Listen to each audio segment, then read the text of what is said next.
I'm Johnny Millennium, this is Victor Lucas, and this is Film Fury. Yep. And before we start our review, we just want to say that we're not showing any footage of this movie, Tomb Raider, which we will review today, and that is because Warner Brothers, for our last 10 Warner Brothers reviews, has flagged every single video we have done, so we're not going to give them the satisfaction of flagging this one. Absolutely. You know, we're trying to give them free advertising. Yes, well, it's not advertising, but it's, I think, fair use, but it's just a pain in the ass to kind of go through all of these shenanigans. So Warner Brothers, if you're watching, make it easier for us to show your movies. Tomb Raider is based on the recent Crystal Dynamics and Square Enix reboots of the Tomb Raider game franchise. It stars Alicia Vikander as Lara Croft.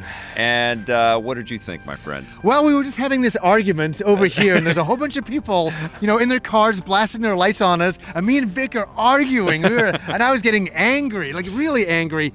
I'm glad we can redo this, and I can just say that I didn't like this movie, and I saw on Twitter today you said that we were old enough to see, you know, the launch of the Tomb Raider games on the PlayStation 1. Then we went into the movies with Angelina Jolie, which I liked on a very superficial, silly level. Okay. No, I did. I thought they were stupid, and I thought they were fun. They were pretty fun at the time, but they are such a product of the time. That's exactly, and I think that's why I like them. And then we saw them go into the incredible, mature, brand new Tomb Raider games that I absolutely love. That this game is really based off. But I don't know. This is such a mediocre film. I think they're aspiring to go to this level, and I don't think they quite hit that, the same level as the video games. I think they were kind of hampered a little bit by that exact thing that you're talking about here. There's two things. The games are very mature, and Lara Croft is in mortal danger, and you feel every bullet hit, and you feel every fall that she takes. This is not an R-rated movie. This is a movie to pack in, you know, and get as much of the roll into summer crowd as they possibly can. They want younger people to come and see this thing, so they're sort of hemmed in by the fact that we know the storyline from the games. We know what it kind of feels like to be Lara Croft, and be Lara Croft for like 20 hours. So the story is a little bit kind of taken out of, you know, if you know the games, the wind out of the sails a little bit in this movie, and also it doesn't get as mature in this movie. All that being said, I really think they did a great job at sort of getting the look and feel of Lara Croft, and Alicia Vikander is an excellent Lara Croft. I was not sucked in by her performance. I was not charmed by her character.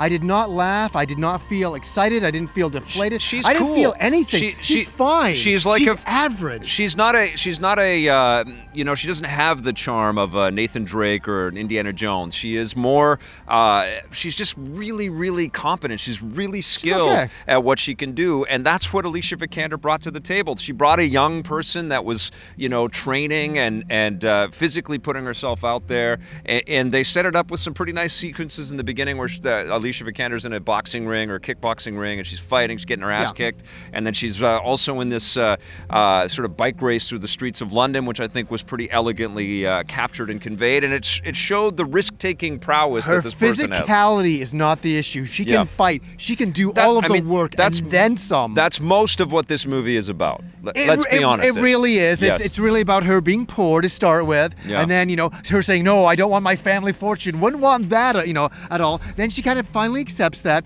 and then she goes on to this adventure to find this ancient mummy, we'll say, and it becomes very stereotypical. We've seen this stuff so many times before. It doesn't do enough new stuff for me. But it's not that I have a problem with her, you know what or it her is? physicality or any of that. It doesn't do enough new things that we haven't seen. Yes, that's my problem. But it does it well. It does it pretty elegantly. It's kind of reserved in the way that it puts this picture together, so it's a lot more believable. You actually can see that some of these things can come together, and I think that was the right tactic. That was the right tactic for Crystal Dynamics, and that was the right tactic for the filmmakers here. I will say that all of that is undermined by a really terrible ending sequence, and then there's an after-credit sequence, which is just ridiculous. But I enjoyed myself through this movie. I had lots of flashbacks to playing the game. I think the game elevated, and really when Crystal Dynamics took the reins on that series, they put it right up there beside Uncharted, which was not easy to do. And frankly, because the games are so strong, they kind of overshadow this movie, but the movie does pay pretty decent homage to the games. I thought this movie was cheesy. It was stupid. It was so on the level of mediocre to absolutely dumb. Things we've seen so many times in the 90s again. You didn't like Walton Goggins as the bad guy? You didn't like that he was going kind of crazy because he care.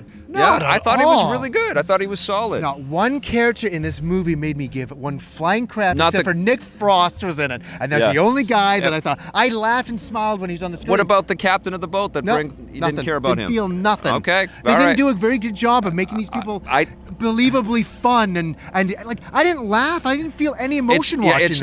It's not a lighthearted thing, and neither were the Tomb Raider games. And you're right. Yeah. With the Tomb Raider games, I play those games and I love them as those kinds of experiences. But as a movie-going experience, it is so average. And I'm sitting there, I'm like, we're going from one action sequence to the next to the next. I'm like, but it's just stuff we've seen so many times before. I think that this is going to be a real problem for this movie because we know what the outcome is going to be. That sense of mortal danger is kind of like the carpet gets pulled out. For everybody that's watching Film Fury and watches my stuff on EPN and Johnny's stuff on Happy Console Gamer, we're all gamers. So all of us are going to go in and go, well, we know all these beats, and that's going to be a real issue for the thing. All that said, I think they did a really solid job at building that world on film, and that's not easy to do, as evidenced by the cheeseball Angelina Jolie movies. Those are fun. When she punched the shark underwater, I thought that was a little bit of fun. That one sequence was more fun and had me talking for years than this entire movie. I have to admit, I had fun when I saw those movies. There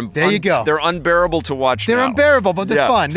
They're a guilty pleasure. But this movie, I think, is actually a pretty solid entry. It's a solid beginning. I think they aspired to really capture that video game feeling, and I think they did some interesting action sequence, but I didn't enjoy I was just like, yeah, she's gonna fall. Yeah, oh, she cut herself. Oh, she's gonna get through here. Oh, she's like grappling this guy. Yeah, she beats him. And then we go into the ending, and oh my God, the stereotypical things that happen in the story. Oh my God, when she gets to the island, I won't spoil a thing, but it's just like, of course. You won't spoil the thing, but if you played the game, you know what happened. Yeah, well, it's just I dumb. think this is going to be the argument for everybody that goes to see a movie with somebody that's played the games before. They're going to have the same discussion. If you really like the game, you're going to get something out of it at some level. And that's But I didn't, and I played the game. I'm saying for me personally, I didn't. Yeah. This should have gone directly to Netflix. Like honestly, just straight to Netflix. Careful what you wish for, man. I know we're all going that direction and all that. So Vic, we got to do it. Yeah. What are you gonna give this movie? I think it's pretty solid. It gets a 7 out of 10 from me. How about you? Wow, I'll be a bit nice. I'll give it a 6 just because it aspires to be like the game. Okay.